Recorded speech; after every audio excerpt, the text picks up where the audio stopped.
Mesdames et messieurs, bienvenue à vous. Nous sommes très heureux de vous retrouver pour un nouveau numéro de votre émission L'Afrique dans tous ses états. Cette émission, et oui, qui parle de l'actualité africaine. Cette émission qui met au cœur du débat les Africains, ceux qui vivent l'Afrique de l'intérieur ou de l'extérieur. Alors, mesdames et messieurs, aujourd'hui, vous le savez, comme d'habitude, nous avons le plaisir d'avoir un téléspectateur qui va avec vous discuter des sujets qui ont fait débat sur le net. Alors, les sujets que nous allons aborder aujourd'hui, ils sont au nombre de 3. L'AES rejette catégoriquement les 6 mois de délai. Pourquoi, mesdames et messieurs? On va analyser les différents points de vue ici sur le plateau de Vox Africa. Niger, France, tension autour de l'uranium nigérien, encore et encore, et ça ne date pas d'aujourd'hui. On continue avec l'AES CEDEAO, Guinée CEDEAO, un traitement différencié, oui, non. Pourquoi? On en discute aujourd'hui avec notre téléspectateur du jour. Il s'appelle Dr Ibrahima Poreko Diallo. Vous êtes chargé de communication du Rassemblement pour la Renaissance et le Développement. Bienvenue à vous. C'est un plaisir de vous avoir. Merci, bonjour à tous. C'est un plaisir pour moi d'être là ce matin pour discuter de l'actualité sociopolitique de la Guinée et notamment de l'actualité sous-régionale. Merci pour l'invitation. Avec grand plaisir, Dr Ibrahima Poreko Diallo. On continue en face de vous. Vous avez les chroniqueurs autour de la table, à savoir Babadem. Vous êtes journaliste, bienvenue à vous. Merci, et puis je salue les téléspectateurs, mais surtout nos commentateurs. Toujours Baba. Chaque semaine, tu salues les commentateurs. Et la prochaine fois, je vais commencer par commentateurs avant les téléspectateurs. D'accord, très bien. Vous le savez, mesdames et messieurs, nous sillonnons les réseaux sociaux, nous sillonnons Internet. On va à la recherche des sujets qui font débat et surtout des commentateurs et des commentaires qu'on remet ici à l'ordre du jour sur le plateau. On continue avec Cyril Bondoukoulata, vous êtes fondateur des Hyperconscients. Effectivement, donc bonjour Aïssa, je me joins à Baba, donc je salue les commentateurs et les téléspectateurs, donc c'est toujours un plaisir de lire les différents avis et puis ravi d'être là pour décortiquer l'actualité africaine de la semaine.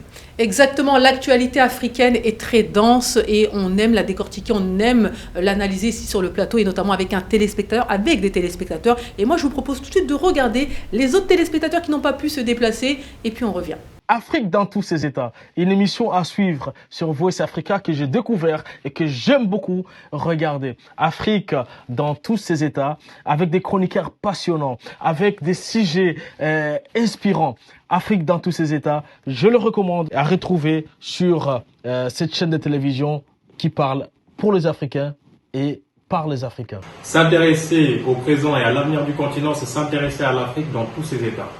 Nouvelle émission de Vox Africa, présentée par des Africains, pour des Africains sur des sujets relatifs à l'Afrique, pour mettre en valeur notre continent, mais également traiter de manière objective des sujets qui méritent amélioration dans nos comportements, dans notre manière de voir le monde. Ne ratez pas les prochaines éditions, restez connectés, ne vous faites pas raconter. Bonjour Vox Africa, je me permets de faire une petite vidéo pour vous encourager pour cette initiative. Lors de votre dernière émission, l'Afrique dans tous ses états, à travers d'un débat constructif pour notre Afrique. Je pense que plus que jamais, nous devons tendre vers l'Union africaine.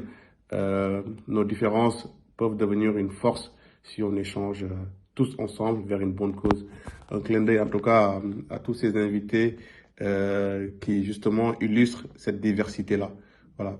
Bon courage et vive l'Afrique. Allez, de retour sur le plateau de votre émission L'Afrique dans tous ses états. Le moment est arrivé de démarrer cette émission avec le premier sujet. On l'a dit, l'AES rejette fermement le délai de 6 mois donné par la CEDEAO. Alors, qu'en est-il? On regarde une vidéo et puis on revient. Le 22 décembre 2024, le président de la transition du Mali, Assimi Goïta, a annoncé que les armées des pays membres de l'Alliance des États du Sahel sont en état d'alerte maximale face aux menaces croissantes, notamment des groupes terroristes soutenus par des puissances étrangères. Cette décision des autorités de l'AES fait suite à l'annonce de la prorogation de leur retrait de la CEDEAO de janvier à juillet 2025 par l'organisation régionale lors de son dernier sommet tenu le 15 décembre 2024. Les chefs d'État veulent prendre leurs précautions afin de ne pas se faire prendre parce que Ils savent très bien que les opérations de déstabilisation, surtout venant de la tutelle étrangère, notamment la France, sont constantes dans cette guerre-là contre le terrorisme. Les pays de l'AES dénoncent la prorogation de 6 mois de leur retrait de la CEDEAO, qu'ils jugent unilatérale et qui ne sauraient les lier selon leur communiqué. Le Collège des chefs d'État fondateurs de l'AES a décidé de faire de l'espace confédéral un théâtre unique d'opérations militaires. De retour sur le plateau, on l'a dit, un délai de 6 mois rejeté. Pourquoi? Eh bien, Baba, on te laisse la parole. Oui, effectivement, donc ce rejet a été très rapide et très catégorique de l'AES. Alors nous allons le voir en 3 points. D'abord, le rejet catégorique de la prolongation, les accusations de déstabilisation et la mise en état d'alerte maximale. Alors, concernant le rejet catégorique de la prolongation, l'AES a rejeté le délai de 6 mois accordé par la CEDEAO pour le retrait de l'organisation. Les dirigeants de l'AES considèrent cette décision comme déjà unilatérale et une tentative de freiner leur démarche souverainiste. Ils affirment que leur décision de quitter la CEDEAO est irrévocable, et ça depuis l'année dernière, et ne saurait être remise en question parce qu'ils perçoivent comme des manœuvres extérieures. Alors, les accusations de déstabilisation, l'AES dénonce ce qu'elle considère comme des tentatives de déstabilisation orchestrées par la France avec le soutien de certains dirigeants de la sous-région. C'est ce que disent les chefs de l'AES. Donc, ils accusent une poignée de chefs d'État au sein de la CEDEAO d'imposer des agendas étrangers à l'organisation. Ils soupçonnent également des opérations de réorganisation de groupes terroristes dans certaines zones frontalières avec l'appui présumé d'États étrangers. Alors, pourquoi cette mise en état d'alerte maximale qui est le troisième point? Face à ces menaces perçues, l'AES a décidé de mettre ses forces de défense et de sécurité en état d'alerte maximale. Cette mesure s'accompagne de la désignation de l'espace confédéral de l'AES comme un théâtre unique d'opérations militaires. Donc, la zone géographique est un théâtre unique d'opérations militaires pour renforcer la coordination défensive. Les populations des 3 États sont également appelées à redoubler de vigilance et à signaler tout comportement suspect. Donc, cette situation témoigne de l'intensification des tensions entre l'AES et la CEDEAO, ainsi que des suspicions persistantes envers l'influence française dans la région. L'avenir dira si ces mesures conduiront à un apaisement ou à une escalade des tensions régionales. Donc, voici un peu le contexte. Exactement. Merci beaucoup, Babadem, d'avoir planté le décor comme on aime ici sur le plateau. Alors, on va vous donner la parole. D'abord, je prends un téléspectateur, c'est important. Alors, on dit, on est en droit d'être suspicieux vis-à-vis de la CEDEAO qui ne joue pas franc jeu depuis la création de l'AES et même avant. Donc, forcément, c'est complètement en lien avec ce que tu dis. La confiance, il n'y a plus de confiance. Et malheureusement, certains actes de la CEDEAO font que l'AES, les pays de l'AES et même les pays membres, certains pays membres de la CEDEAO n'ont plus confiance en cette organisation. Vous en pensez quoi par rapport à ce refus des 6 mois des pays de l'AES? Oui, je pense que c'est dans la suite logique des événements. Si nous prenons la position de l'Alliance des États du Sahel depuis le début face à la position de la CEDEAO, c'est une position tranchée. La fissure, elle est déjà là. Donc, je pense qu'aujourd'hui, il est important que la CEDEAO puisse accepter de discuter avec les États du Sahel pour qu'enfin, qu'une solution de sortie de crise soit trouvée. La menace, elle existe, elle est là. Si nous prenons certains pays africains, comme le Sénégal, comme le Tchad, ils ont décidé de fermer les bases militaires sur place. Et aujourd'hui, nous constatons avec la sortie récente du président nigérian, Abdourahmane Tiani, concernant la réorganisation des bases militaires en Afrique, il accuse l'État français d'installer des bases militaires en Guinée, au Bénin et un peu partout. Donc c'est une logique pour les États du Sahel, une logique de déstabilisation orchestrée par la puissance étrangère qui est la France. D'accord. Donc je reprends, merci beaucoup, je reprends vraiment le commentaire qui dit comme quoi effectivement le temps et surtout les actions qu'ont pu mener la CEDEAO font qu'aujourd'hui, clairement, ils sont suspects, ils sont douteux. Oui, et effectivement, donc, pour rebondir un petit peu, et je vais peut-être un peu me permettre de faire une suite logique sur ce qui vient d'être dit. En fait, on se place dans une logique d'une perte de confiance qui est déjà là, qui a plus ou moins été actée, qui a plus ou moins été servi comme fondement même à la création de l'AES, perte de confiance vis-à-vis de la CEDEAO et de ses dirigeants qui ont donc toujours été plus ou moins qualifiés comme étant des vassaux un petit peu des pays occidentaux. Donc moi je dirais que ce refus un petit peu de la prolongation des 6 mois se place dans une suite logique et vient plus ou moins n'être qu'une conséquence au final d'un positionnement qui est là depuis la création de l'AES. Mais est-ce qu'on s'y attendait, à ce refus? On pouvait s'y attendre, on pouvait s'y attendre dans le sens où la position a toujours été tranchée. L'AES a toujours refusé de manière catégorique de collaborer avec la CEDEAO. Mais est-ce que cette réaction, effectivement, on pouvait s'y attendre effectivement à un refus, mais là c'est un refus et en plus on organise nos armées autour des frontières, on se dit que la tension est maximale et qu'il faut se préparer. Donc là on est vraiment à un autre niveau. Baba. C'est surtout ça, parce que si on voit bien le communiqué, il y a quelque chose qu'il faut vraiment pointer du doigt, c'est qu'ils soupçonnent également des opérations de réorganisation des groupes terroristes. Et au-delà de ça, la réaction a été rapide parce que quand eux, ils ont fait leur demande de retrait de la CEDEAO, ça date d'il y a 1 an. Les textes de la CEDEAO donnent 1 an. C'est pour ça qu'on est allé jusqu'au 15 décembre pour acter. Et bizarrement, ils ont prolongé de 6 mois en sachant que ces différentes armées, en tout cas, ces différents États aussi ont leur propre renseignement.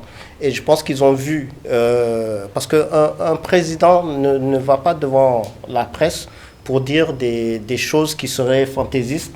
Et quand tu parles de la présidence, tu parles du président Tchani, mais avant même Tchani, il y avait déjà eu au mois de mars dernier la sortie de Ibrahim Traoré là-dessus également, qui expliquait ouvertement ce qui se passait sur le terrain. Et surtout aussi les arrivées de certains, on se rappelle aussi de l'attentat entre guillemets de Bamako, c'est même pas entre guillemets, l'attentat qui a eu lieu à Bamako, où on disait carrément que ça venait de l'influence extérieure. Donc là, ce qui a été plutôt troublant, c'est la réaction rapide, parce qu'ils auraient pu dire vos 6 mois. Oui, on laisse passer. C'est vrai, on laisse passer, on verra ce qui arrivera, quoi qu'il en soit. Nous, notre décision, elle est ferme. Mais non. Non, et là, ils ont des actes, et puis les pays sont nommés. Ils parlent du Bénin, ils parlent du Nigeria, et ça fait un moment qu'ils parlaient de ces deux. Donc, ils ont des actes précis, et ils se disent, est-ce qu'ils ne profitent pas de ces 6 mois pour acter quelque chose? Pour le coup, je prends le commentaire d'un téléspectateur. Bien entendu que les 6 mois correspondent au temps de préparation de plusieurs coups d'État. Vous en pensez quoi? Je rappelle juste la dernière fois, quand on disait, même sur ce plateau, dans les coulisses, on avait entendu dire que 6 mois est suffisant pour changer... des têtes, voilà. Donc, voilà. Donc, est-ce que c'est un scénario pour vous que vous considérez comme plausible, docteur? Oui, il faut savoir que la situation elle est extrêmement grave. Les tensions sont tendues entre les deux tendances. Mais il faut l'avouer aujourd'hui que la CEDEAO est une organisation qui n'a pas son indépendance. La CEDEAO n'a pas sa capacité de résoudre les crises profondes qui assaillent les différents États qui la composent. C'est dans cette situation que nous assistons à cette dislocation. Donc moi je pense que c'est important que la CEDEAO arrive à comprendre qu'elle est obsolète. Elle doit être aujourd'hui réformée, voire même elle doit être dissoute pour essayer de mettre en place là une autre organisation sous-régionale pour répondre aux préoccupations légitimes des différents peuples qui composent les États de l'Afrique de l'Ouest. Vous avez utilisé un mot en disant on n'a pas la capacité. Est-ce que c'est une question de capacité ou une question de volonté ou une question tout simplement d'objectif? Est-ce que l'objectif de la CEDEAO, c'est de résoudre les problèmes des peuples, le problème des membres de la CEDEAO? Est-ce que c'est vraiment l'objectif? Peut-être que c'est... Oui, je pense que non seulement parce que nous constatons que la CEDEAO n'arrive pas à atteindre ses objectifs. Ils se sont fixés des objectifs de pouvoir faciliter les retours à l'ordre constitutionnel des États dans lesquels les coups d'État ont eu lieu. Mais on a constaté qu'ils n'ont pas pu aller jusqu'au bout. Ils n'ont pas apporté les soutiens financiers et techniques pour accompagner ces différents pays pour sortir de cette situation. Je pense qu'elle est obsolète aujourd'hui. Elle doit être dissoute pour essayer de mettre en place là une autre organisation sous-régionale qui va rassembler davantage les peuples africains, les États de l'Afrique de l'Ouest, pour pouvoir répondre aux préoccupations légitimes de la population locale. C'est effectivement un point de vue qui est largement partagé. Donc je réitère bien entendu que les 6 mois correspondent au temps de préparation pour plusieurs coups d'État. Effectivement, donc j'aimerais un petit peu rebondir sur cette situation d'alerte maximale. Effectivement, je pense que c'est quelque chose qui est pas totalement anodin. Donc je pense que cette annonce vise à la fois 2 choses. D'une part, à vraiment sécuriser toute une région et déjà prévenir un petit peu les populations, mais surtout à envoyer un message très fort, n'est-ce pas? Un message très fort à la fois aux pays occidentaux, mais surtout par rapport aux voisins, parce que si on regarde bien la déclaration de Tiani, du président Tiani hier, il y a quand même un certain nombre de relations plutôt fracassantes. De prime abord, on pourrait penser effectivement que la menace vient principalement de l'Occident, mais effectivement, il n'a pas hésité d'ailleurs à un petit peu ouvertement critiquer un petit peu le rôle de la France et même de l'Union européenne dans l'inaction de l'Union européenne sur ce qui se fait au niveau de la région, mais on a encore un certain nombre d'éléments supplémentaires. On parle notamment au rôle du Bénin, supposé du Bénin, du moins que le président Tiani a avancé avec l'achat d'un certain nombre de drones chinois pour déstabiliser plus ou moins toute la zone et aider un certain nombre de groupements terroristes. On pense également au Nigeria. Pour le Bénin, c'est quand même étonnant parce que quand on voit la position du Bénin en disant comme quoi on veut travailler avec les pays de l'AES, il y a une sorte d'accalmie qu'il y a. Donc finalement, c'est quoi? N'oubliez pas qu'ils ont employé le mot hypocrite. Oui. Et je pense que c'est le Bénin qui est le plus visé dans ça. C'est vrai que Talon... En tout cas, le discours de Talon il partait dans l'ouverture, dans la coopération. C'est pour ça que c'est étonnant. Et c'est vrai que quand on entend le président Tiani ou même les autres membres, pour eux, c'est de l'hypocrisie en fait. Donc, ouais. D'accord. Donc, on revient et donc vous êtes clair et êtes-vous d'accord sur ce point-là, à savoir que la CEDEAO n'avait aucun objectif, aucune volonté de faire en sorte que ces 6 mois seraient utilisés dans l'objectif de trouver un consensus. Moi, je refuse d'y croire, dans le sens où je pense qu'il faut aussi pouvoir se rappeler qu'au sein de la CEDEAO, il y a une multitude de positions. Il y a quand même un certain nombre d'émissaires, je pense notamment du côté du Sénégal et puis même du côté du Togo, qui avaient vraiment intérêt à ce que les pays de l'AES coopèrent de manière totalement transparente et de la manière la plus efficace même avec l'AES, qui est vraiment une bonne entente. Mais après ça, on a également un certain nombre de pays qui ont des positions beaucoup plus tranchées vis-à-vis même de l'AES. Donc en soi, on suit vraiment toujours cette même logique, sauf que le président Tiani a amené un certain nombre d'éléments complémentaires qu'on n'avait pas nécessairement. Donc je pense que c'est toujours une même logique. Effectivement, donc on l'a dit, est-ce que vous considérez que depuis finalement ce délai donné aux pays de l'AES, la menace s'est amplifiée? Parce que pour le coup, pour eux, ils allaient sortir en janvier 2025. On n'a pas parlé de mettre en place un système de sécurité autour des frontières. L'AES n'en a pas parlé, mais là, on leur propose 6 mois et tout de suite, état d'alerte maximum. Ouais. Il faut absolument s'organiser parce qu'il y a des coups d'État où il y a des choses qui se manigancent autour de nos pays, autour des pays de l'AES. Oui, moi je pense que la CEDEAO essaye d'appliquer une diplomatie obsolète. Parce que le président Bassirou Diomaye Faye, juste après son élection, il est devenu déconnecté de la situation sous-régionale.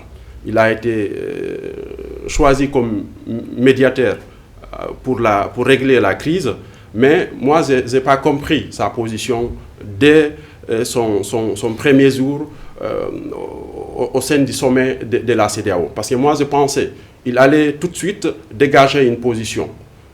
Parce qu'au sein de la CEDEAO, avant l'arrivée de l'AES, des États du Sahel, il y avait des positions. Il y avait les pro-CEDEAO qui étaient là pour soutenir la position de la CEDEAO. Il y avait maintenant une tendance qui s'est dégagée pour mettre en place l'alliance des États du Sahel. Et je pense que juste après l'arrivée de Bassirou Diomaye Faye, parce qu'il était légitime, on attendait beaucoup de lui. Je pense qu'il allait, dès son premier arrivée, il allait tout de suite dégager une troisième tendance. Dans ce cas, il devait... Une troisième tendance, laquelle, par exemple? Tout de suite dire que non, il n'en est pas question de réformer aujourd'hui la CEDEAO. elle doit être dissoute pour essayer de mettre en place ils n'ont jamais parlé de dissoudre. Ils parlent toujours de réformer la CEDEAO. C'est ce que j'ai dit. Il est déconnecté. C'est pour cela qu'il n'a pas eu tout de suite l'accompagnement des pays de l'AES.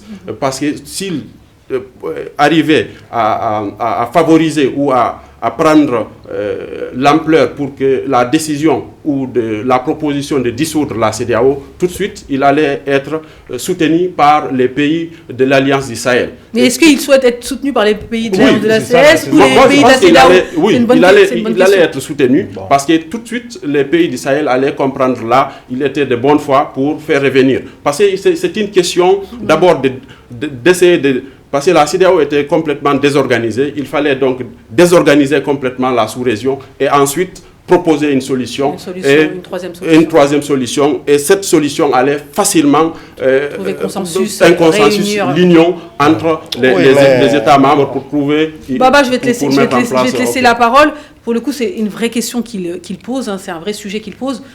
À quoi servent le président Diomaye Faye et Faure Gnassingbé? C'est-à-dire qu'ils sont censés être des médiateurs. Quand ils voient tout ce qu'il se passe, quand ils entendent les différents chefs d'État de l'AES prendre la parole et dire concrètement ce qu'il se passe, en tout cas d'après leurs informations, et pour le coup ils ont des informations très précises. Moi je reprends encore une fois le discours du président Tchani qui est très précise. Il est très précis ce discours-là, il donne des informations concrètes, des positions concrètes, des objectifs concrets. Sur la base de ses renseignements généraux, sur la base des informations qui lui viennent. Et vraiment, j'insiste et je le dis aux téléspectateurs, allez regarder donc, la prise de parole de M. Tchani qui est très claire. Maintenant, est-ce qu'on est d'accord, est-ce qu'on n'est pas d'accord? Mais en tout cas, les informations sont données. Donc, quel est le rôle de Bassirou Diomaye Faye? Quel est le rôle de Faure Gnassingbé? Sont-ils complices de la CEDEAO? Sont-ils peut-être, malheureusement, au milieu sans savoir trop où aller, ou au contraire ils ont un plan clair, net, précis qu'on va découvrir dans très peu de temps? Non, ils ont un plan très net, précis, mais pour en revenir, je trouve qu'il a été un peu loin dans sa façon. Pour terminer sur ce sujet. Un peu en parlant de déconnecter, c'est que si on écoute bien Bassirou Diomaye Faye au début, et c'était même pendant sa campagne électorale, pour lui, c'est réformer la CEDEAO de l'intérieur avec ces pays de l'AES, les pays de l'AES, et il a dit même en campagne électorale avant d'être président. Une fois qu'il a été président, il faut bien regarder sa démarche. Ce sont tout de suite les présidents lors de son premier, c'était en février, je pense. Non, c'était, je ne sais plus, c'était quand, au mois de mai, voilà. Lorsqu'il est parti à la rencontre des membres de la CEDEAO, c'est presque comme si on l'avait forcé, mais on s'est dit, tiens, en tant que médiateur, il faut y aller avec Faure, qui avait aussi, qui était quand même, je ne vais pas dire conciliant, mais qui fut l'un de la CEDEAO à être avec... l'un des plus proches des pays de l'AES. Et donc, pour le président Diomaye Faye, c'est d'essayer de voir qu'est-ce qui peut en être. Donc pour moi, c'est juste ce qu'on appelle une prise de contact, savoir. Et pour le savoir, ils ont été dans ces deux pays, que ce soit le Mali et c'était le Burkina Faso. Ils ont eu des discussions, même si on n'a pas les teneurs des discussions. Mais c'est juste une évaluation. Mais c'est ce qui est problématique, moi, je pense. Non, c'est une évaluation. Oui, c'est une évaluation. Après, j'ai écouté aujourd'hui. Oui. Bon, c'est tout net. Aujourd'hui, la déclaration de politique générale de Ousmane Sonko et sur ce qu'on appelle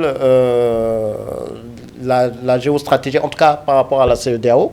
Et laissons le temps de faire leur... Moi, je leur donne... Pour le coup, le temps imparti est écoulé, c'est-à-dire qu'ils auront... Non, mais en tout cas, il y avait les 1 an, ensuite, là, il y a eu les 6 mois, mais la ES refuse les 6 mois. Donc, finalement, et moi, j'insiste sur la question, qu'ont-ils changé, qu'ont-ils apporté les deux présidents? Non, ils n'ont pas eu le temps. Et pourquoi finalement accepter la deuxième mission? Moi, je pense qu'on a quand même... Il y a quand même des points positifs de la part de ces modérateurs? Non, je dirais qu'il y a des points quand même assez injustes qui sont quand même faits vis-à-vis du Sénégal et du Togo. Je pense que ce qui a été dit, c'est que le Sénégal et le Togo n'ont pas nécessairement joué cette troisième voie, mais au contraire, moi je pense que justement cette troisième voie, il la joue, il la porte. L'idée, c'était de toujours avoir une posture un petit peu du 8 mai, donc un petit peu du consensus, et c'est vraiment une posture qui semble porter dans le sens où... Est-ce que ici sur le plateau, Cyril, est-ce que sur le plateau ici, tu peux nous dire clairement c'est quoi cette troisième voie? Est-ce que tu peux nommer... Cette troisième voie... Il y en a beaucoup qui ont du mal à la comprendre. Cette troisième voie consiste à ne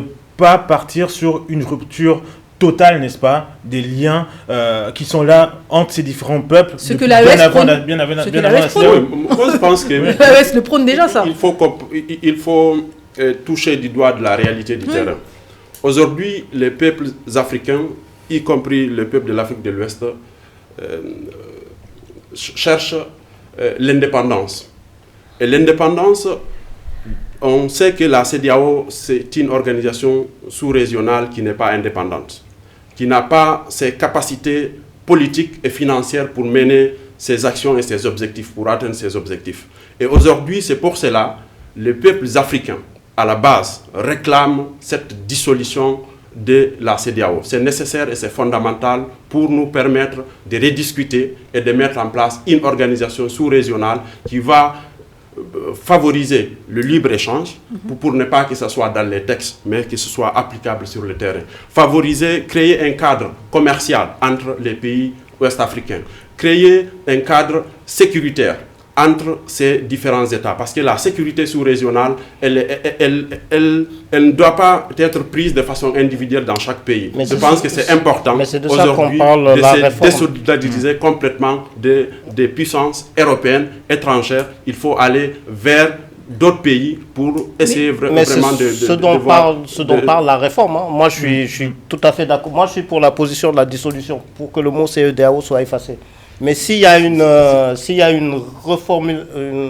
Est-ce que si, pour le coup, peut-être que Diomaye Faye, quand il parle de reformation... La troisième voie, ça sera ça. Réformer la CEDEAO, c'est peut-être ça. C'est-à-dire que le financement de la CEDEAO soit entièrement financé par les Africains pour avoir leur autonomie, leur indépendance, leur souveraineté. Oui, moi je pense que c'est important. C'est important aujourd'hui, ce n'est pas de réformer. Il faut dissoudre la CEDEAO pour mettre en place une autre organisation et aller vers le BRICS par exemple, parce que nous sommes en train d'évoluer.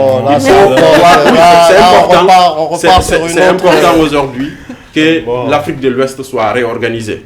Mais indépendante. Oui, indépendante. Voilà. Et c'est pour cela, parce que nous avons des ressources financières et minières qui nous permettent vraiment d'avancer et de prendre le développement et d'aller en avant. Donc pour vous, vous êtes sur une dissolution, une nouvelle organisation et éventuellement les BRICS. Ouais. Pour vous, pour le coup, finalement, ça rejoint un petit peu ce que souhaite Diomaye Faye, à savoir réformer, financer entièrement donc l'institution par les Africains, avoir des nouveaux objectifs et éventuellement peut-être, pourquoi pas laisser de côté les objectifs politiques et finalement se concentrer sur les objectifs économiques, parce qu'à la base la CEDEAO c'était peut-être ça au début, et laisser le côté politique à chacun des pays éventuellement. Maintenant, c'est vraiment une question... Oui, moi je pense que les deux questions vont ensemble.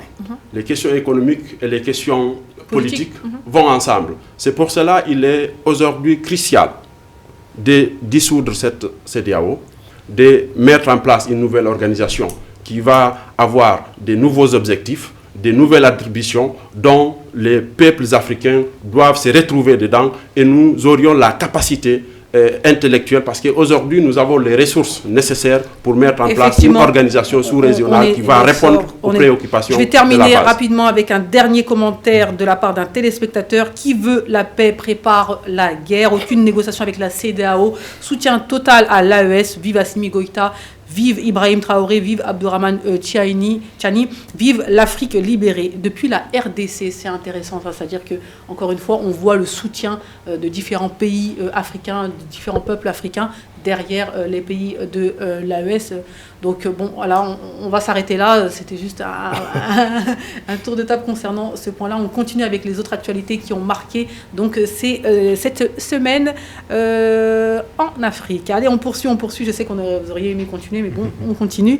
Deuxième point, et bien là, c'est destination le Niger. Et oui, l'uranium nigérien étant convoité, oui, non, par qui, pourquoi, eh bien, on en parle ici sur le plateau. On regarde la vidéo et puis on revient. Il y a toujours de l'eau dans le gaz entre les militaires au pouvoir au Niger et Orano. L'entreprise française spécialiste de l'uranium affirme avoir perdu le contrôle de la Société des mines de l'Aïr, sa filiale au Niger. La Somaïr serait sous la coupe des autorités nigériennes. Elles en ont pris le contrôle opérationnel, a fait savoir Orano ce 4 décembre. Les machines de la filiale tournent alors que le groupe français avait décidé de suspendre les activités le 31 octobre. C'était sans compter les plans des autorités nigériennes, lesquelles retiraient à Orano le droit d'exploiter le gisement d'Imouraren, dont les réserves seraient de l'ordre de 200 000 tonnes d'uranium en juin. Orano paye un lourd tribut à la crise entre Paris et Niamey. Le courant ne passe plus en effet entre les deux capitales depuis la chute de Mohamed Bazoum et l'arrivée au pouvoir des militaires qui ne cachent pas leur amour pour Moscou au nom de la souveraineté de leur pays. Niger-France, tension autour de l'uranium nigérien, encore et encore, et je l'ai dit, ça ne date pas d'aujourd'hui, n'est-ce pas, Cyril? Effectivement. Alors, la crise entre la France et le Niger est symptomatique d'un basculement plus large qui s'opère en Afrique de l'Ouest. L'arrêt de la coopération sur l'uranium, ressource vitale pour la filière nucléaire française, est révélateur des tensions croissantes entre Paris et certains anciens partenaires africains. Depuis juillet 2023, les autorités nigériennes ont intensifié une politique de souveraineté économique ciblant des ressources stratégiques du pays, telles que l'uranium. Cette démarche s'est traduite par le retrait du permis d'exploitation détenu par Orano depuis plus de 50 ans en juin 2024. Alors, avec 65% de son électricité produite par le nucléaire, la France est directement dépendante de l'uranium, dont 20% des importations proviennent du Niger. Pourtant, la production d'uranium en France a cessé il y a plus de 20 ans. Alors que le Kazakhstan domine ce marché, le Niger représentait jusque-là un partenaire stable et stratégique, du moins jusqu'au coup d'État qui a rebattu toutes les cartes, autant pour moi. La fermeture de l'accès aux ressources nigériennes pousse donc Orano dans une impasse. Si des pistes existent en Namibie, en Ouzbékistan ou encore en Australie, elles ne sont pas sans conséquences géopolitiques. Le recours accru à l'uranium russe, donc plus 70% en Europe depuis la crise au Niger, sape l'objectif de réduire la dépendance énergétique envers Moscou. Sur le plan militaire, cette crise survient dans un moment de recul historique de la France en Afrique de l'Ouest, traduite par la fermeture de bases militaires ou encore la fin d'accords de défense avec des pays comme le Tchad. Le Niger, pivot stratégique des dispositifs français dans la région, suit donc désormais cette même dynamique. Et Paris assiste donc impuissante à l'érosion de son influence dans des zones où elle intervenait historiquement sans partage. La donne économique a également changé pour le Niger, qui, grâce à un néolithique chinois récemment achevé, exporte donc désormais du pétrole, créant des revenus qui réduisent sa dépendance à l'uranium. Cette autonomie nouvelle donne aux autorités nigériennes une marge de manœuvre diplomatique inédite, facilitant un rapprochement avec la Russie, l'Iran et d'autres puissances émergentes. La récente visite du Premier ministre nigérian à Téhéran a relancé les spéculations sur un possible accord d'exportation d'uranium vers l'Iran. Donc, on observe donc que ce conflit dépasse largement la seule question de l'uranium et d'Orano. Il illustre la recomposition des alliances africaines marquées par l'affirmation de nouvelles puissances, Russie, Chine, Iran, et par la quête de souveraineté de régimes militaires locaux. Pour la France, l'heure est à la refonte stratégique. Sans une redéfinition claire de ses priorités et de ses modes de coopération, l'effritement de son influence pourrait s'accélérer, laissant la place à de nouveaux acteurs moins enclins à respecter l'équilibre géopolitique actuel. Donc on rappelle, on parle bien de Nigériens. Nigérien, voilà. effectivement.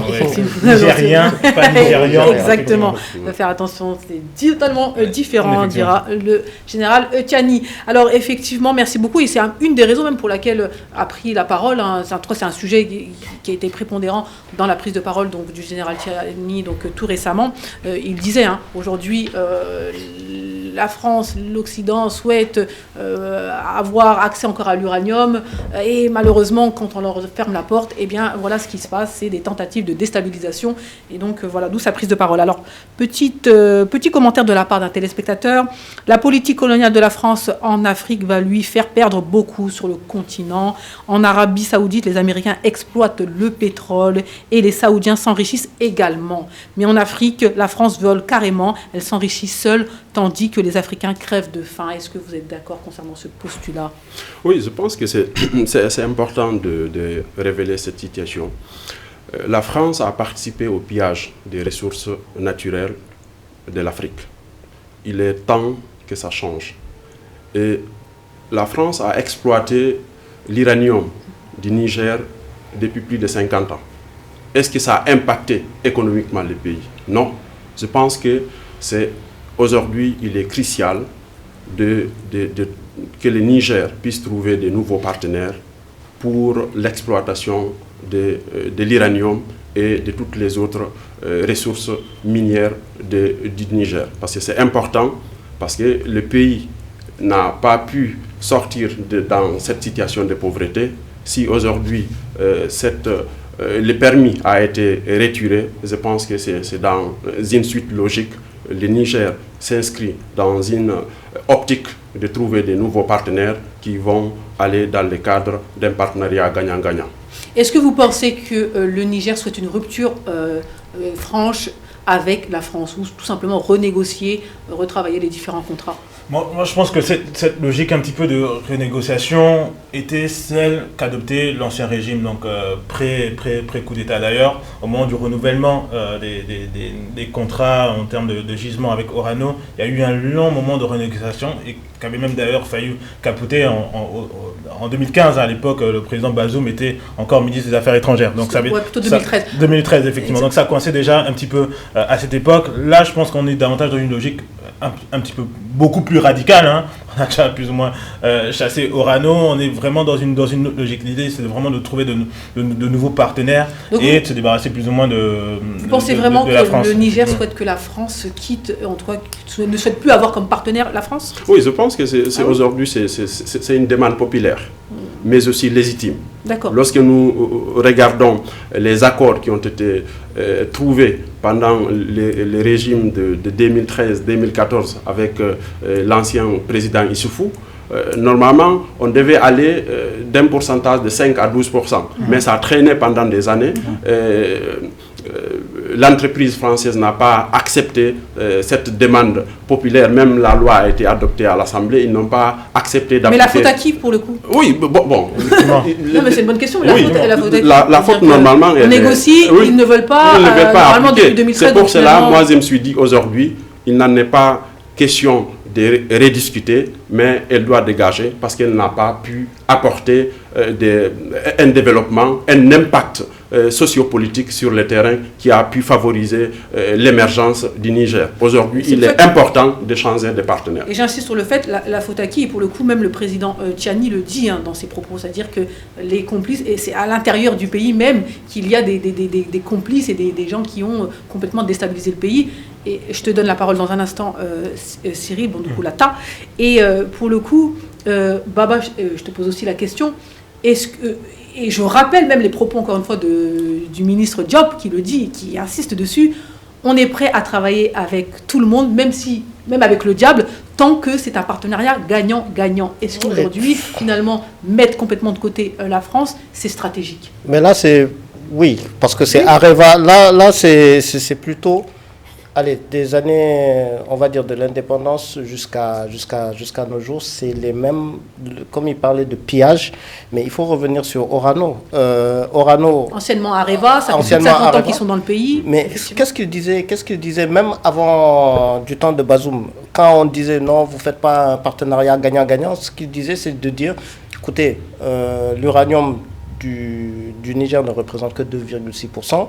La qualité de l'uranium est très très très faible, donc nous ne sommes pas dépendants de l'uranium, donc arrêtez avec cet uranium-là. C'est une stratégie de négociation? Non, c'est ce qu'il disait au départ. Là. Oui, la France disait ça? La France, en fait, la France, ou en tout cas certaines puissances. Mais quand j'ai assisté, c'était au mois de mai 2023, la renégociation, normalement le contrat devait finir en 2029. Ils ont renégocié ça jusqu'en 2040, mais avec les satisfecits, il fallait voir les ministres de l'époque, Finances et des Mines, et on savait tout de suite que c'était non gagnant-gagnant, en tout cas pas pour le peuple, mais plutôt pour eux. Et pour la tête du pays? Pour la tête du pays, ça se voyait. Avant juillet 2023. Avant juillet, c'était mai 2023. D'ailleurs, le coup d'État a eu lieu en juillet 2023. Mais regardez ce qui se passe. 1000 tonnes sont bloquées à la frontière avec le Bénin. Et c'est là où Orano est en train de, entre guillemets, pleurer, si j'emploie ce mot, pour 200 millions d'euros. C'est-à-dire que les 1000 tonnes vaut 200 millions d'euros. Ils sont en train de faire des démarches au niveau de l'arbitrage international pour récupérer cette exploitation. C'est juste pour dire qu'ils nous ont tout de suite pillés. Donc on n'a pas confiance en sachant que Areva ou Orano, la compagnie c'est Sommer, c'est détenu par l'État français.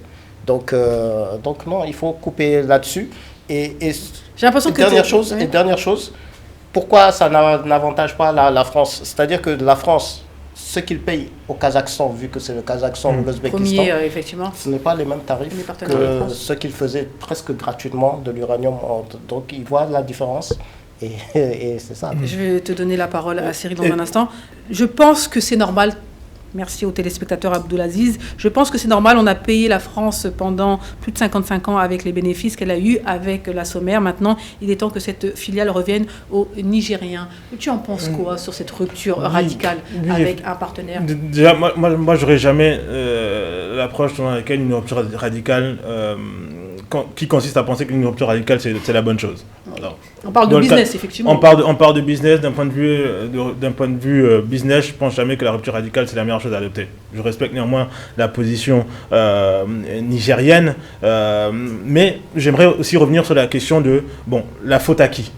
Quand on parle de la faute à qui, effectivement, il se trouve que Orano a exploité pendant plus de 50 ans un certain nombre de ressources au Niger, aurait potentiellement pu reverser plus, un petit peu au vu de ce qu'elle a pu en tirer. Mais qu'est-ce que les pouvoirs en place ont réellement fait de ce qu'ils avaient à leur disposition? Donc moi, je reviens toujours un petit peu à cette question. Il se trouve que la taxe sur l'exploitation minière qu'Orano générait représentait environ 100 millions d'euros de revenus par an pour l'État du Niger. Qu'est-ce qui était fait, n'est-ce pas, de ces 100 millions d'euros? Moi, je pense que au-delà d'accuser, de pointer du doigt, qu'est-ce qu'on fait un petit peu des ressources qui sont déjà générées? Ça représentait près de 25% des recettes d'exportation du pays, tout ce qui était uranium. Qu'est-ce qui était fait de cet argent? Donc, je pense que ça aussi, c'est une question. Oui, mais pour le coup, c'est des questions qu'on doit pointer du doigt. Et pour le coup, je reprends les propos de Jules Domché, pour le coup, qu'on salue ici sur le plateau, qui le dit. L'Afrique, malheureusement, a eu le malheur d'avoir des autorités, des représentants, des chefs d'État corrompus, nuls, etc. Il le dit clairement. Je pense que... Et ça parle... Il y a aussi cette partie-là qu'il ne faut pas gestion, négliger. pas nécessairement corruption. Je pense que c'est...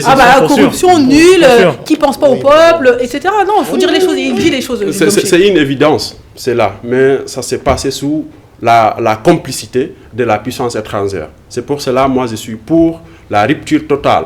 Et il faut négocier pour une nouvelle fois de ces traités. Il est important qu'on essaye de ne pas redonner de l'argent face à l'exploitation, mais plutôt discuter selon des tendances. Vous faites l'exploitation des minéraux chez nous et on échange avec des infrastructures de base. Au lieu de nous donner des millions de dollars qui seront empochés par des hauts responsables, on échange les minéraux face, par exemple, à la construction de 5 ou de 10 hôpitaux ou la mise en place des routes qui vont durer pendant 10 ans, 20 ans. Peu importe, mais qui négocie ça? Normalement, c'est les représentants de ces États.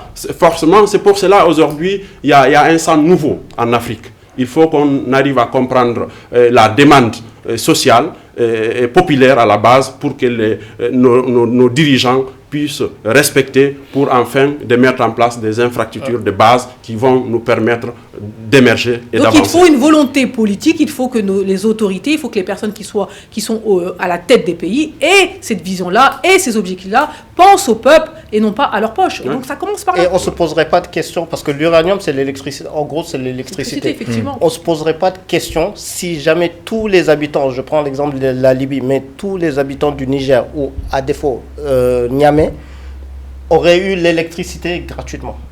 Et là, ça aurait été un peu comme ce qui se passait en Libye. Et là, au moins, on ne se poserait pas de questions, est-ce que c'est gagnant-gagnant? Mais il y a des problèmes d'électricité déjà au Niger, c'est-à-dire qu'un pays qui produit autant d'uranium n'arrive pas à avoir de sa propre électricité. C'est une ironie, vraiment. On n'arrive pas à comprendre cette situation. On n'arrive pas à comprendre cette situation. Donc, pour conclure rapidement, alors, que va-t-il se passer finalement? Je pense donc, ils vont aller au tribunal. L'État nigérien a le dernier mot, donc c'est à l'État nigérien de... C'est à l'État nigérien. Bonne question, on va voir comment ça va se passer. Vont-ils trouver un terrain d'entente pour vous? Il ne faut surtout pas trouver un terrain d'entente et au contraire se débarrasser, trouver de nouveaux partenaires. Pour d'autres, comme Cyril, au contraire, c'est un partenaire partenaire économique. Donc, s'il y a possibilité de faire du gagnant-gagnant, why not? Effectivement. On est d'accord. Allez, mesdames et messieurs, place maintenant au troisième sujet. Vous l'attendez certainement. On parle de traitement différencié entre l'AES et la CEDEAO et la Guinée. Pourquoi ce traitement différencié, s'il y a? Alors, bonne question, on en parle dans un instant sur le plateau. Mais d'abord, on regarde la vidéo et puis on revient. Concernant la Guinée, la conférence exhorte les autorités guinéennes à poursuivre les actions en vue de la mise en œuvre de la feuille de route pour le rétablissement de l'ordre constitutionnel d'une manière inclusive et participative.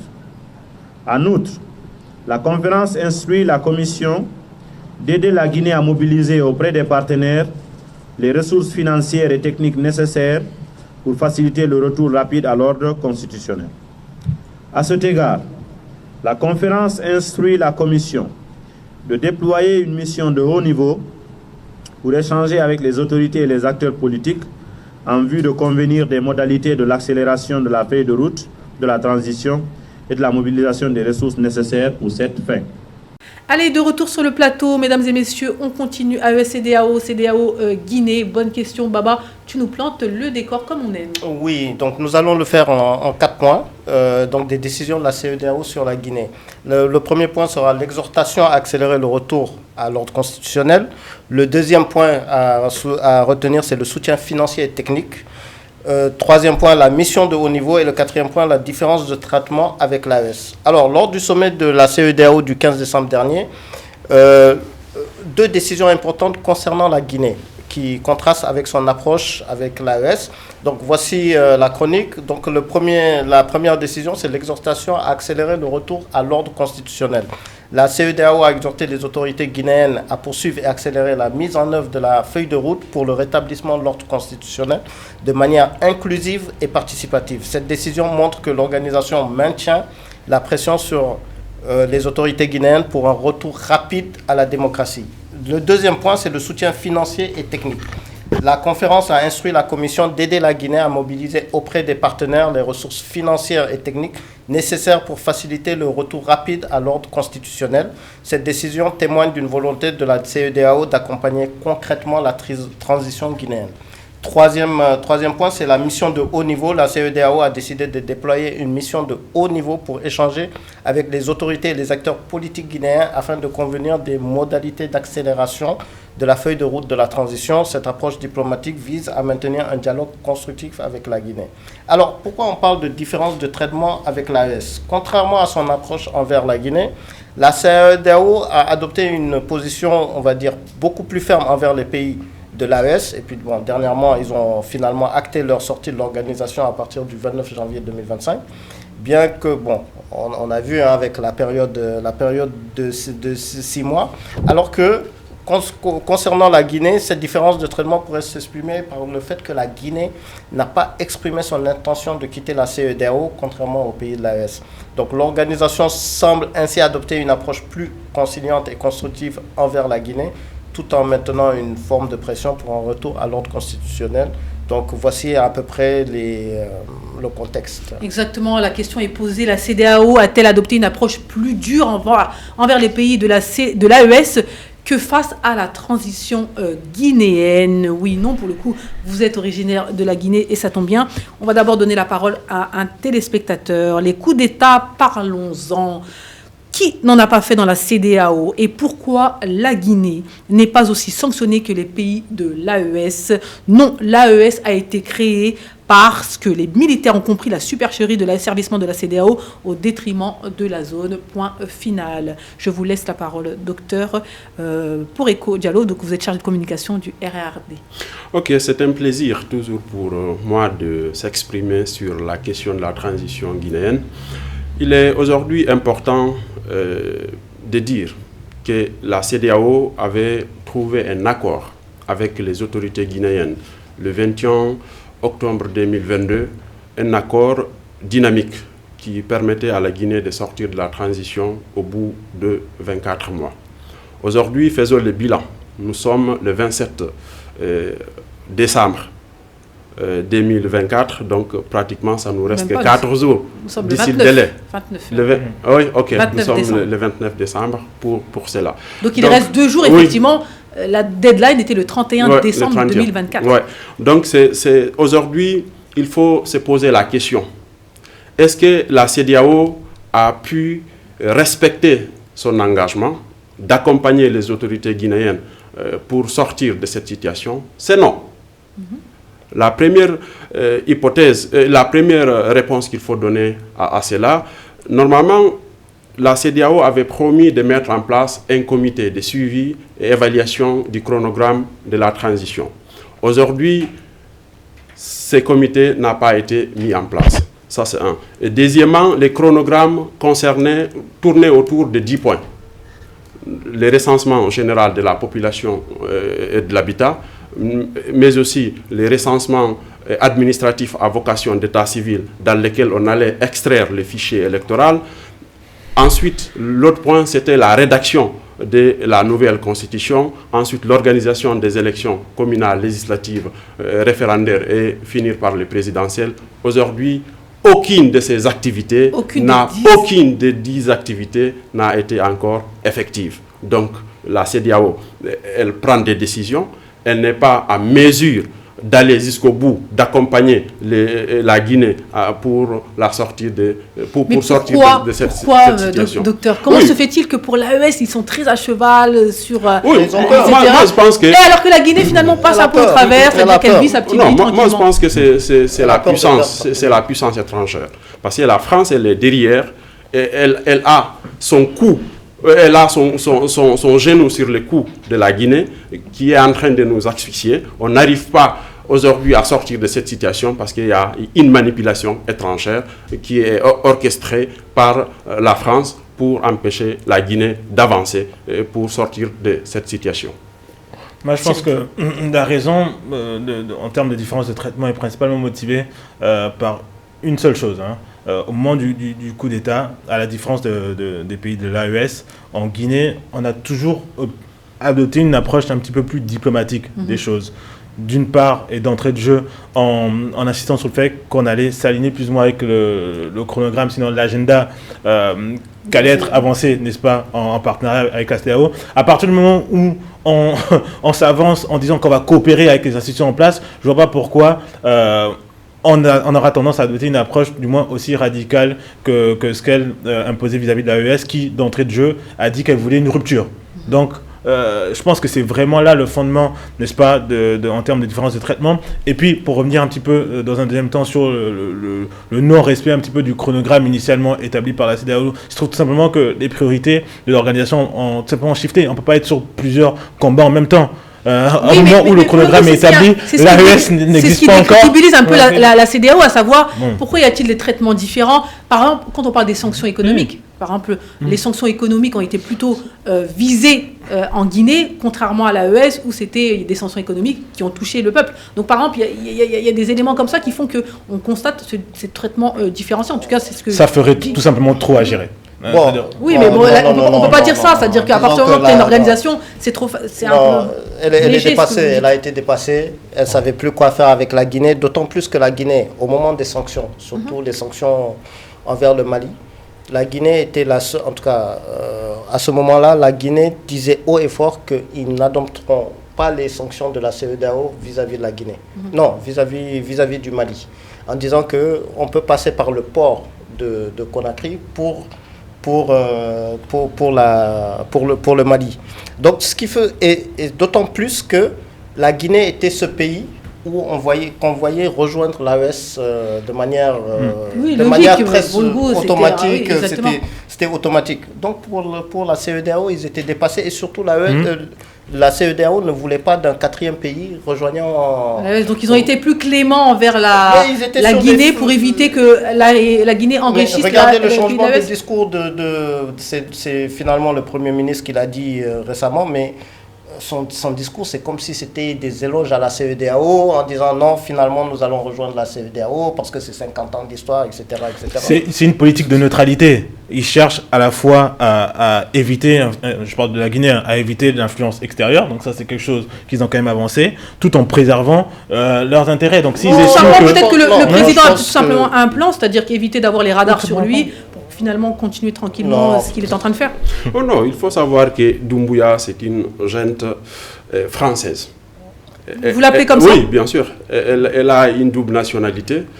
Si je me permets, elle a sa femme qui est une gendarme française. Est-ce que ça a un impact? Ça impacte forcément. Parce qu'il faut voir, juste après que les militaires que les militaires français soient chassés au Mali, ils se sont retrouvés entre la frontière entre la Guinée et le Mali. Et c'est pour cela le peuple de Guinée réclame aujourd'hui une clarification de la présence de l'armée française en Guinée. Mais c'est ce qui est complètement nié par les autorités guinéennes. Je pense que c'est important que la France puisse comprendre que la donne a changé en Afrique. Il faut qu'elle arrive à comprendre que la politique étrangère qu'elle menait en Afrique depuis l'indépendance à nos jours a complètement changé. Il faut qu'on se démarque.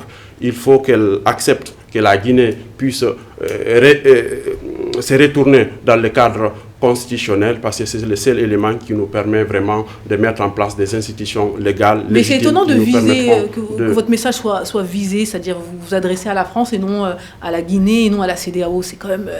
Oui, bon, il faut savoir que la CEDEAO, c'est une institution qui est manipulée, qui n'est pas indépendante. C'est pour cela que nous visons la puissance étrangère. Mais Doumbouya le président guinéen n'a pas une volonté de retour à l'ordre constitutionnel. Bon, il l'avait quand même dit. Il faut savoir que même l'origine du coup d'État guinéen, c'est suite au discours du président Alpha Condé qu'il avait tenu en Côte d'Ivoire en 2021 lors d'un sommet avec le président Alassane Ouattara, là où il disait qu'il faut couper complètement les cordons ombilicaux avec la France. Et j'ai suivi l'ironie du président Alassane Ouattara qui disait « J'ai oublié de dire à mon grand frère que nous sommes en direct de Paris ». Vraiment, c'est décevant d'entendre cela. Et c'est pour cela qu'ils ont tout fait, manigancé tout pour permettre à la junte guinéenne d'arriver et d'évincer le président. Donc la junte, c'est vous qui l'avez nommé comme ça. Après, juste par rapport à la CEDEAO, vous mettez 2 ans en arrière. C'est exactement du copier-coller. Les décisions qui sont en train de prendre, les missions de haut niveau, c'est pas la première fois qu'ils vont... Et c'est du copier-coller et ça n'a rien à bouger. Le dossier Guinée est revenu au début de la pile, en haut de la pile. Les 2 poids, 2 mesures ont eu raison des institutions régionales et internationales. Donc 2 poids, 2 mesures, on insiste sur ces points-là. Est-ce que vous qui êtes guinéen, est-ce que vous constatez qu'il y a une différence de traitement de la part de la CEDEAO? Oui, forcément. Vous le constatez? Oui, il faut comprendre que sinon on ne peut pas comprendre la réhabilitation de la Guinée à la francophonie, mais aussi ils ont levé les sanctions économiques de la Guinée. Ils n'ont pas levé très tôt au Mali, qui a pu impacter économiquement les peuples africains, notamment le Mali, le Niger et le Burkina Faso. C'est important aujourd'hui que la CEDEAO puisse avoir une même voix, parce que sinon elle va continuer dans sa descente en enfer et qu'elle ne pourra pas répondre aux exigences et aux objectifs, mais aussi aux préoccupations de la population locale. Aujourd'hui, en Guinée, nous assistons aux kidnappings qui sont multiples. Il y a non seulement, depuis le 9 juillet dernier, ils ont kidnappé l'activiste de la société civile Fonike Mengue de Biloba. Récemment, ils ont kidnappé Habib Marwan Kamara, qui est le journaliste. Et même hier, ils ont tenté aussi d'arrêter le leader politique Aliouba Modèle. Ce que nous condamnons, c'est qu'il n'y a pas même une déclaration avant, on constatait s'il y a un kidnapping ou une arrestation comme ça, on arrivait à constater quand même la France, les organisations de l'Union européenne, les Nations Unies condamnaient tout de suite les arrestations arbitraires qui se passent au pays. Et là, il n'y a plus rien. Mais aujourd'hui, on ne comprend pas la position de la puissance étrangère face à l'évolution de la transition guinéenne. Et pourtant, le président de la transition, le colonel, aujourd'hui devenu général Mamadi Doumbouya, avait promis au peuple de Guinée qu'il allait rendre le pouvoir au plus tard le 31 décembre 2024. Il reste encore 2 jours, on ne sait jamais. Et il disait, et il insistait qu'il ne fera pas un jour de plus et il ne sera pas candidat. Aujourd'hui, il n'a tenu aucun discours, aucune promesse, on ne sait pas. L'évolution de la transition est dans une opacité. Donc on peut s'attendre à une prise de parole du général Doumbouya, donc certainement le 31 décembre, pour annoncer éventuellement ce qui va se passer, peut-être Voilà. Forcément, c'est une exigence populaire. Il doit le faire. Et on sait que c'est un militaire. Il doit veiller au respect de la parole d'honneur. Ce que nous l'exigeons, c'est qu'il ne soit pas candidat, c'est qu'il facilite la mise en place d'une transition civile à partir du mois de janvier pour nous permettre de sortir dans cette situation. Vous pensez qu'il va se présenter aux élections présidentielles? Bon, encore, il ne s'est pas encore déclaré, mais il y a un projet de constitution qui est en cours, non? Oui, bien sûr, mais vu la constitution, ils n'ont pas pu remettre les articles 45, 65 et 66 de la charte de la transition. Ils ont omis ça complètement dans le projet de la nouvelle constitution. Article qui disait quoi? Article qui interdisait la participation des membres du CNRD, du président de la transition, des membres du CNT, également les membres du gouvernement, aux élections qui mettront fin à la transition guinéenne. Donc, affaire à suivre. Nous sommes le 29 décembre. Il reste encore 2 jours pour cette prise de parole. Que va-t-il se passer en Guinée? Bonne question. Et on pense qu'il va y avoir des réactions derrière. On va finir avec le dernier commentaire. Mohamed Traoré qui dit la CEDEAO est plus préoccupé aujourd'hui par le risque de son implosion que par les questions de démocratie et d'élections libres. Donc c'est peut-être un mauvais signal concernant éventuellement ce qui va se passer en Guinée, parce que est-ce que vous allez être soutenu par cette organisation régionale qui est la CEDEAO? Bonne question. C'est ce qu'on souhaite. C'est ce que vous souhaitez, bien sûr. C'est ce qu'on souhaite, qu'on soit accompagné par la CEDEAO et par les autres organisations internationales pour qu'on puisse sortir de cette période transitoire. C'est ce qu'on souhaite. Affaire à suivre. Merci beaucoup à tous nos participants, bien sûr, Babadem, ainsi que Cyril Bandoukoulata, et surtout à notre téléspectateur, docteur Ibrahima Poureko Diallo, donc chargé de communication du RRD. Merci à vous, chers téléspectateurs. N'hésitez pas à commenter. Nous, ce qu'on fait ici sur le plateau, c'est tout simplement reprendre ce qui a buzzé durant toute la semaine, et ensuite, on en parle ici avec les commentaires des téléspectateurs. Le discours du président Tchani, rassurez-vous, on va en parler dès la semaine prochaine. On attend de voir ce qui se passe sur les réseaux sociaux, sur Internet, et puis on en parle ici sur le plateau. Rendez-vous dès la semaine prochaine pour un nouveau numéro de votre émission, l'Afrique dans tous ses états. Si vous souhaitez participer, votre place, elle est là. Bye bye.